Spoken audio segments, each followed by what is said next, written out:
बाज और किसान। बहुत समय पहले की बात है। एक राजा को उपहार में किसी ने बाज के 2 बच्चे भेंट किए। वे बड़े ही अच्छी नस्ल के थे और राजा ने कभी इससे पहले इतने शानदार बाज नहीं देखे थे। राजा ने उनकी देखभाल के लिए एक अनुभवी आदमी को नियुक्त कर दिया। जब कुछ महीने बीत गए तो राजा ने बाजों को देखने का मन बनाया और उस जगह पहुंच गए जहां उन्हें पाला जा रहा था।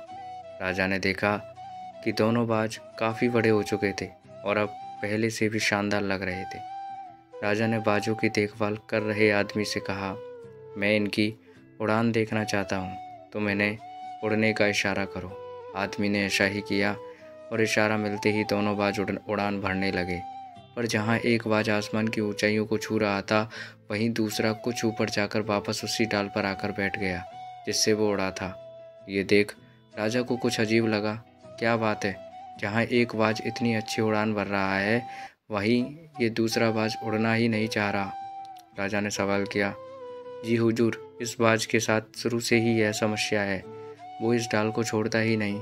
राजा को दोनों ही बाज प्रिय थे और वो दूसरे बाज को भी उसी तरह उड़ना देखना चाहते थे। अगले दिन पूरे राज्य में ऐलान करा दिया गया कि जो व्यक्ति इस बाज को ऊंचा उड़ाने में कामयाब होगा, उसे ढेरों इनाम दिया जाएगा। फिर क्या था, एक से एक ऐसे विद्वान आए और बाज को उड़ाने का प्रयास करने लगे, पर हफ्तों बीत जाने के बाद भी बाज का वही हाल था।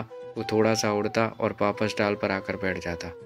एक दिन कुछ अनोखा हुआ। राजा ने देखा कि उसके दोनों बाज आसमान में उड़ रहे हैं। उन्हें अपनी आंखों पर यकीन नहीं हुआ और उन्होंने तुरंत उस व्यक्ति का पता लगाने को कहा जिसने ये कारनामा कर दिखाया था। वह व्यक्ति एक किसान था। अगले दिन वह दरबार में हाजिर हुआ। उसे इनाम में स्वर्ण मुद्राएं भेंट करने के बाद राजा ने कहा, मैं तुमसे बहुत प्रसन्न हूँ। बस तुम इतना बताओ कि जो काम बड़े बड़े विद्वान नहीं कर पाए, वो तुमने कैसे कर दिखाया।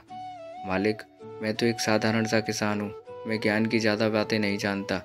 मैं तो बस वो डाल काट दी जिस पर बैठने का बाज आदी हो चुका था, और जब वो डाल ही नहीं रही तो वो भी अपने साथी के साथ ऊपर उड़ने लगा।